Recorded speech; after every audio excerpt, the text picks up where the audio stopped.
Every team, every topic, everywhere. This is Believe. What's up, family? Jared the Bossman here. You're tuned into the Bossman Show on AM 1010, AM 1430, 1055 The King. Check The King out at 105theking.com and the Bossman Show at bossmanshow.com. Hit me up on Instagram, The Bossman Show, Twitter at Bossman Show, and Facebook, Bossman Show. It's the Bossman on your radio. Listen to the Bossman Show with your host, JR, Saturdays at 9 a.m. right here on AM 1010, The King. BS3 Network, changing the way you watch TV. Yes, BS3 Network, changing the way you watch TV, covering content and hot topics from A to Z, sports, music, society and culture, movie reviews, you name it, we have it. Check it out on bs3network.com or check us out on Roku, BS3 TV on Roku, as well as check out your favorite podcast on all podcast platforms or Spreaker.com/BS3 Network. You are now tuned to BS3 Network.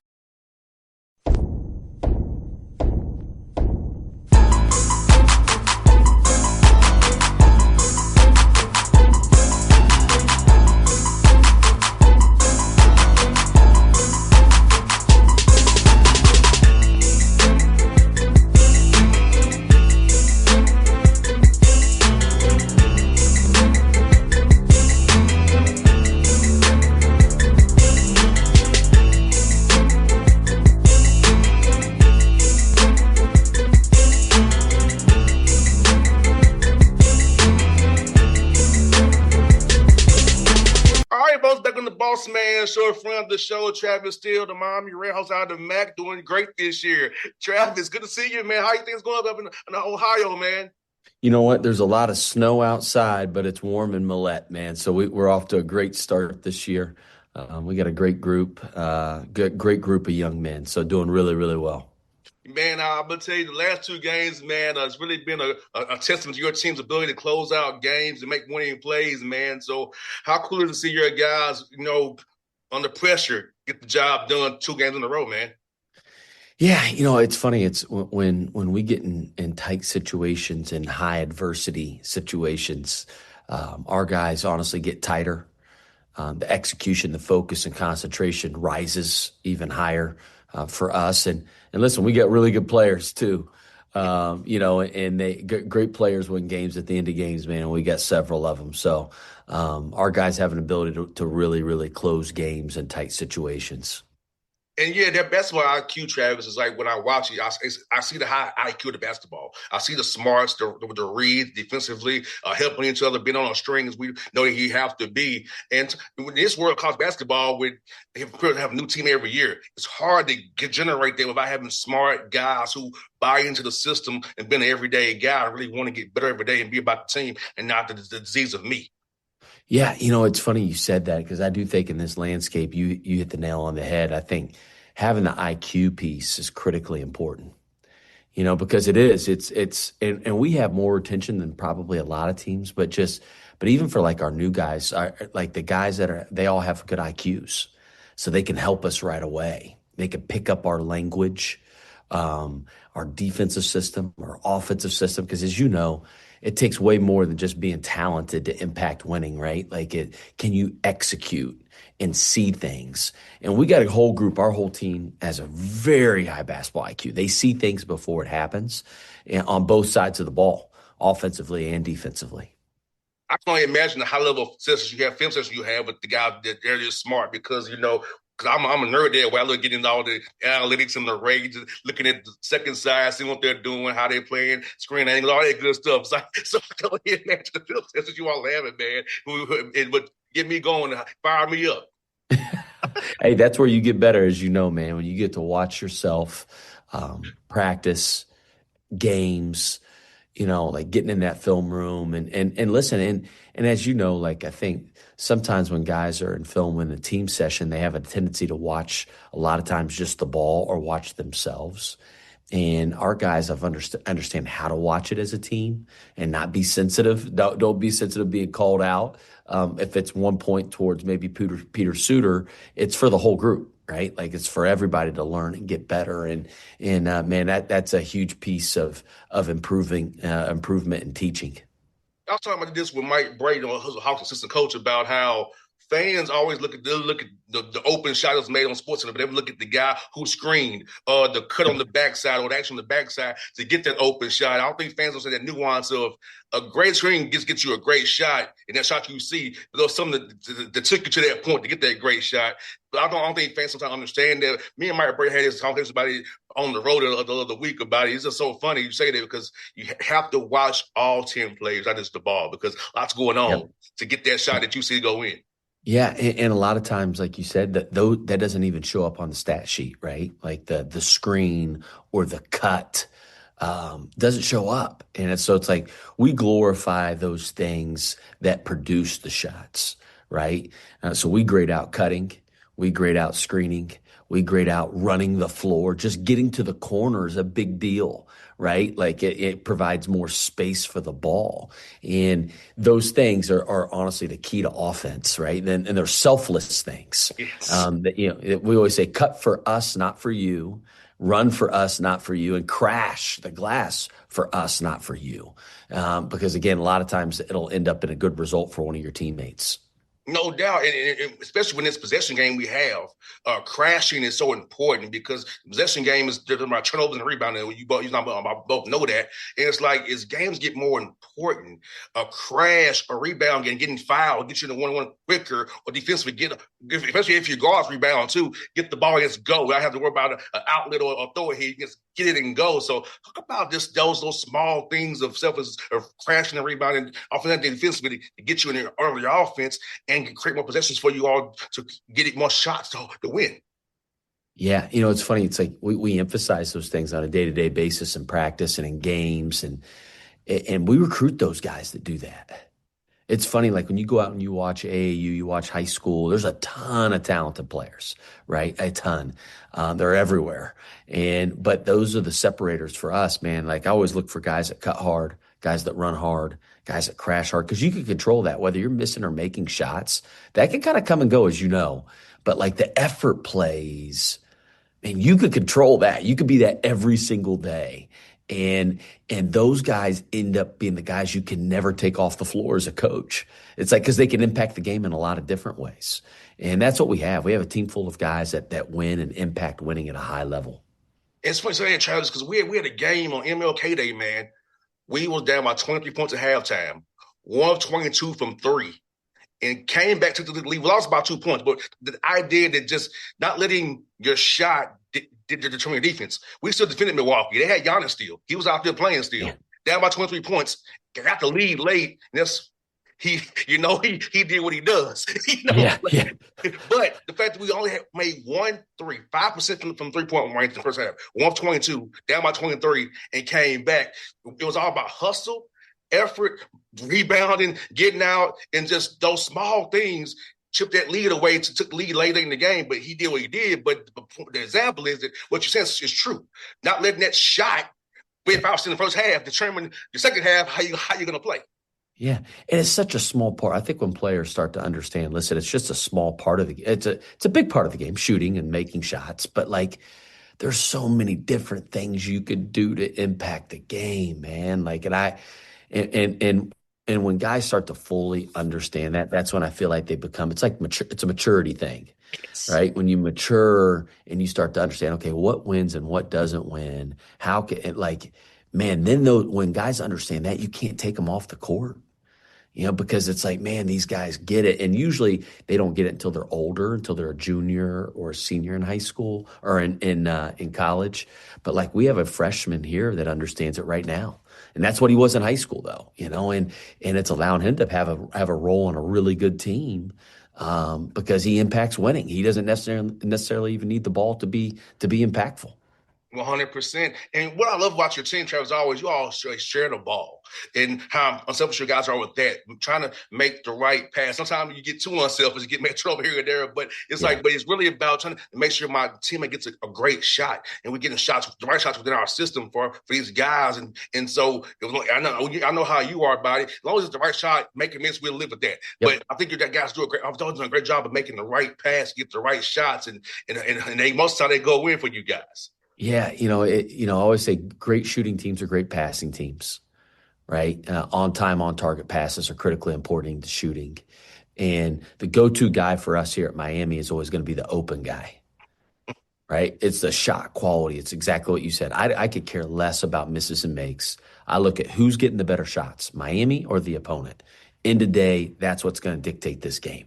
And our guys understand that they will pass up good to get a great shot for one of their teammates. And we work on that every day, right? Because offense is about rhythm and flow, and we don't really run a ton of set plays. We run more concepts and let them play, which our guys love, and they love to share. It promotes kind of sharing the ball and ball movement and player movement, which I think makes us hard to guard. And we have a lot of weapons too. Listen, we have great players to play the way that we play. We have really, really skilled guys that are high, have a high IQ, and they make it come to life, man. And I'm a firm believer, if you're connected on offense, you will be connected on defense. You'll give more effort if you feel like you're on defense, if you feel like you're a part of the offense. And our guy, everybody touches the ball on our team. Everybody, 1 through 5, which I think helps us on the defensive end as well. 100%. For playing those big men, I know if my man didn't get a touch early, he might not engage. Yeah. I know that all too well. You got to throw a big guy a bone once in a while, man. That's what I tell our guys all the time. I was like, fellas, because the guards were never big guys, right? So it's like you've been dribbling since they were little. It's like, fellas, you guys got to give them the ball, right? And then see what happens. See how much harder they hedge, or how much harder they'll run the floor. Different things, man. You got to throw the big guys a bone every once in a while, man. Man, you got that right, man. And like you said, self-sufficiency and consistency of the game is very great. Turnover ratio is very good. So I want to talk to you about the great passing. You kind of mentioned it, but how do you get guys to get that mindset of knowing that the ball is the program? Taking that basketball is so important. So how do you go about getting them in that mindset to know we need to make the correct, safe pass, not the more flashy pass? Just make the fundamental pass, because it's okay. Yeah, we tell our guys to hit singles, on base percentage. For baseball people out there, it's like, just can we get on base? I do think spacing really helps with your decisions, right? The better the space you have, the less clutter there is. It makes it easier, makes it simpler and easier read. We try to get our guys, we work heavy with decision making every day, right? Because that's what, every time you touch the ball, you're making a decision. Shot, drive, pass, 0.5. I know that's a huge thing, obviously, in the NBA, right? You get 0.5 seconds to make a decision. And we try to see, okay, we emphasize, in every practice, we have what we call gold balls. Each team has them on the scores table. And every time you turn the ball over, you lose a gold ball. And once you lose all 3 of them, that means we're running. That means we're going to get rid of the basketball and we're going to get on that line. So our guys know to value the ball. But I also don't want it to be like, I don't yell and scream. I don't want them to ever feel like I'm taking away their creativity, right? I think that's important. But we have to value it though too, right? And landing on 2 is a big thing for us, obviously, in the paint. That helps just kind of slow the game down. Catching to shoot is what I always tell our guys: catch to shoot and then make the right read, whether that's drive, pass. Just a couple of big fundamentals that we kind of looked, catching with 2, passing with 2 hands as much as you can. Helps as well, just kind of decrease those turnovers. And Travis, and Millett Hall, man, has been crazy this year, man. Talk about the energy those guys give you, man. Those Millett crazies, as I call them, man. Just cheering you on, man. It's great, man, to watch it and see. How's it feel for you guys being out there in front of those fans every night, man, doing your thing? I tell you, it's been incredible. Like from where we were year one, where there was probably 5 people here at our games, to now we're selling out crowds. I think it's a testament to our players, man. Just, number one, they're real, we got a great team, but they're great human beings, and it's a fun way. It's a fun style to watch. So I think for our fans, that have been able to all of a sudden start coming to games, like, man, these guys are really good. Number one, but number two, it's fun to watch. They represent. We try to play the game the right way, play hard, play for one another, and I think that shows on both ends. But man, it propels us in a lot of games, man. Our student section, man, has been elite this year. Elite. 100%, man. And last one after Travis, this week you do the Sunbelt MAC Challenge, man. You're playing at Marshall. So talk about this new challenge they got going between you and Sunbelt and the MAC here, and going to Marshall Huntington, to where my friends there, Joe Harrison. So I know him very, very well. So, oh yeah. So talk about that for you guys this week coming up. Yeah, I think it's a great challenge. It's like we started a couple years ago, and you play 2 games a year, one at home, one on the road. And one's in non-conference. At the very first game of the year, we actually played, who did we play? We played Old Dominion at our place. And now we get the road game during February. And the reason they do it this late is to try to pit, the top teams against each other in the league. See, like, if you could get a win, maybe a quad 2 win or whatever it might be, that could help your seed line by 1 spot, going maybe from an 11 to a 10 or a 12 to an 11. It just increases your odds of winning that NCAA tournament game dramatically. So it gives us a great opportunity to get a great game here. I mean, scheduling's hard as it is. It's a monster. So I like the Sun Belt Challenge being 2 games, man. Just takes care of 2 games for us. But I'm excited, man. Marshall, I know it's going to be a wild crowd. It's going to be probably sold out. That's what it's been everywhere we've been able to go, man. We've just been taking that show on the road, man. That's what I told our guys, man. We love playing on the road. We love playing on the road. So I think we play better on the road than we even do at home. Yes, it did. Well, Travis, man, good to catch up with you, buddy. Hope to talk to you down the road in a few weeks, man. Absolutely, man. Thanks for having me on. Anytime, buddy. You be safe, man. Thank you. BS3 Network. Changing the way you watch TV. Yes, BS3 Network, changing the way you watch TV, covering content and hot topics from A to Z. Sports, music, society and culture, movie reviews, you name it, we have it. Check it out on bs3network.com or check us out on Roku, BS3 TV on Roku, as well as check out your favorite podcast on all podcast platforms or Spreaker.com/BS3 Network. You are now tuned to BS3 Network. What's up, family? Gerald the Bossman here. You're tuned into the Bossman Show on AM 1010, AM 1430, 1055 The King.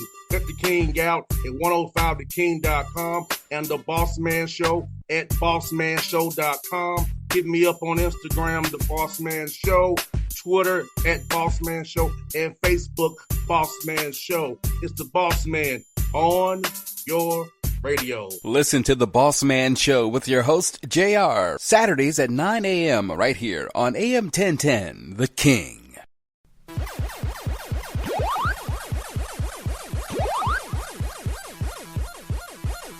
Why choose a Sleep Number smart bed? Can I make my site softer? Can I make my site firmer? Can we sleep cooler? Sleep Number does that. Cools up to 8 times faster and lets you choose your ideal comfort on either side. Your Sleep Number setting. Enjoy personalized comfort for better sleep night after night. And now, during our President's Day sale, take 50% off our limited edition bed. Plus, free home delivery with any bed and base. Ends Monday. Only at a Sleep Number store or sleepnumber.com. If you like the show, please take a moment to rate, review, and subscribe. It really does help the show to grow. Thank you for listening.